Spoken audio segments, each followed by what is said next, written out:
Welcome to Factual America, where we dig beneath the headlines to uncover the true stories shaping our nation.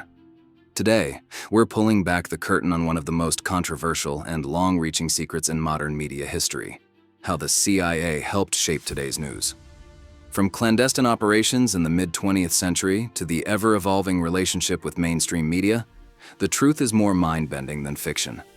So, buckle up, because what you're about to learn might just change how you look at the news forever.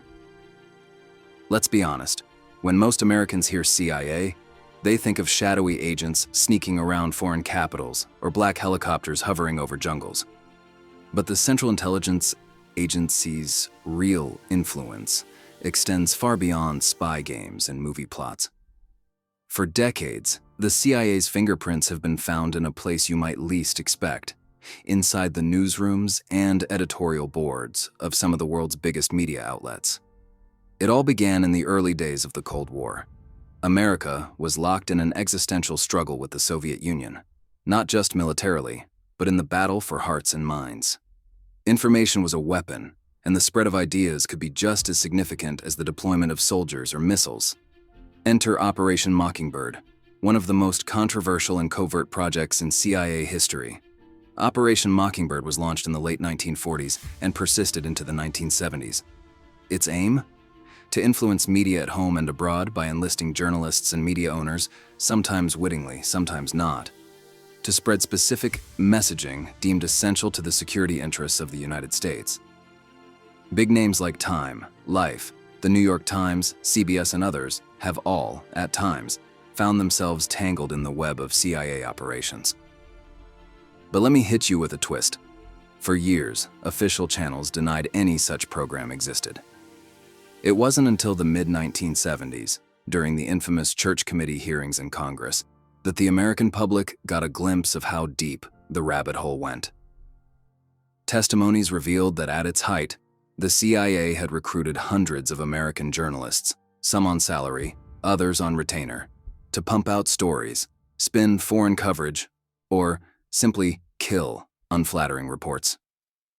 Here's the kicker. Many of these covert relationships were not disclosed to the public, nor even to the editors at the journalists' own newspapers. The lines between patriotism and propaganda blurred, and so did the boundaries of honest journalism.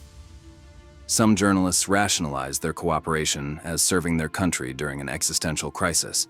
Others were simply happy for the paycheck. The reach of Operation Mockingbird didn't stop at national boundaries. The CIA ran foreign bureaus, published magazines, and operated radio stations overseas, all in the name of projecting the American narrative, combating communist ideology, and protecting U.S. interests. Some of these global operations even survived the official end of Mockingbird and continued well into the 1980s and 90s.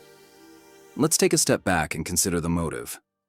The Cold War was a desperate struggle, and the government believed that traditional warfare alone could not defeat the Soviet threat.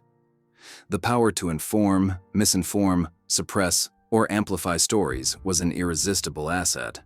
But with that came a dangerous precedent. The state, instead of reporting the news, began to manufacture it. The 1970s revelations sparked outrage.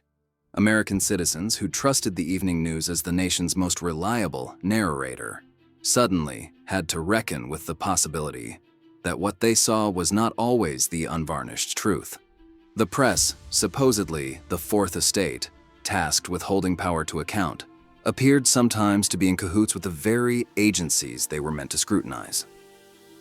The Church Committee hearings forced the CIA to formally agree to curtail direct relationships with domestic journalists. Directors pledged reforms.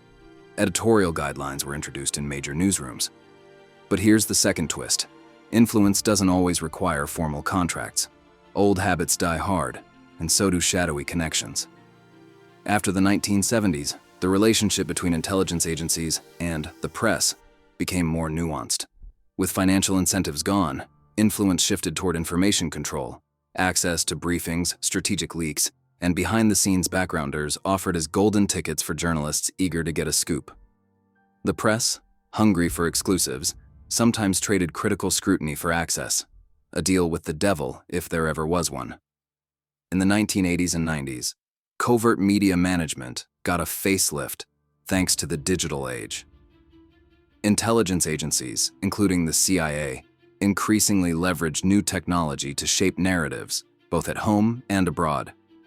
Investigative reports from the era detail how newswires, broadcast services, and even academic researchers were sometimes guided to present stories that matched strategic objectives. But let's fast forward to today.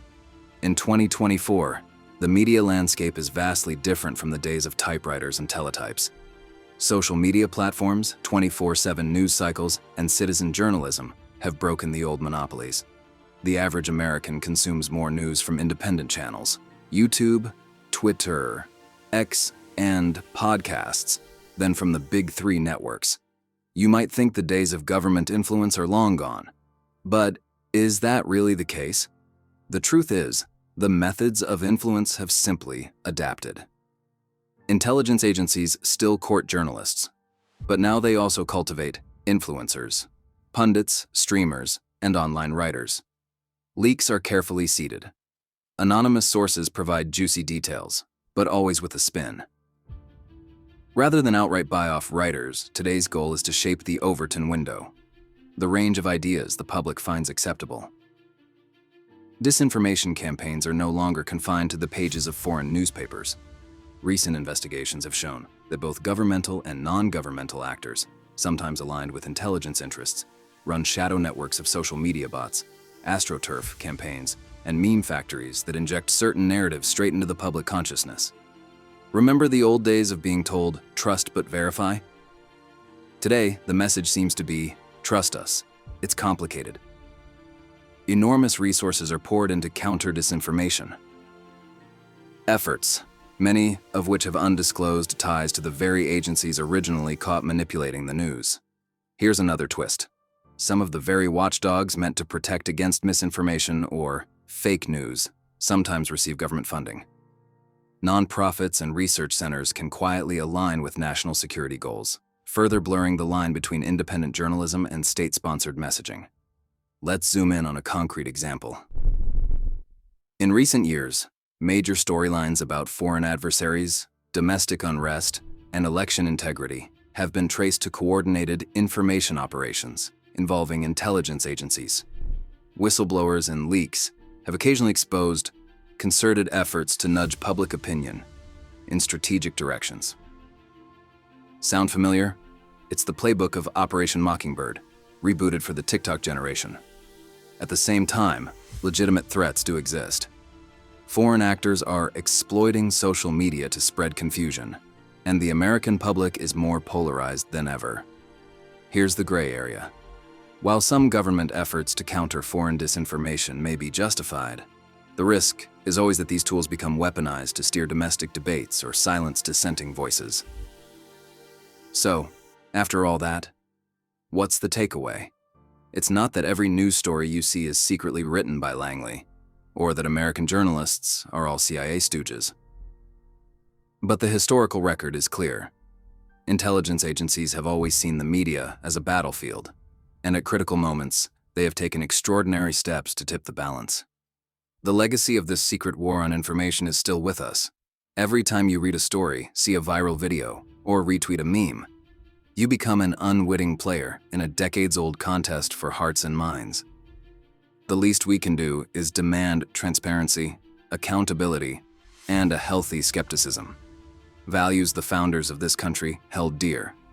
At Factual America, our goal is to put you, the viewer, back in the driver's seat. Don't let anyone, government, corporation, or influencer, decide for you what to believe. Demand sources, check facts, and keep asking the hard questions.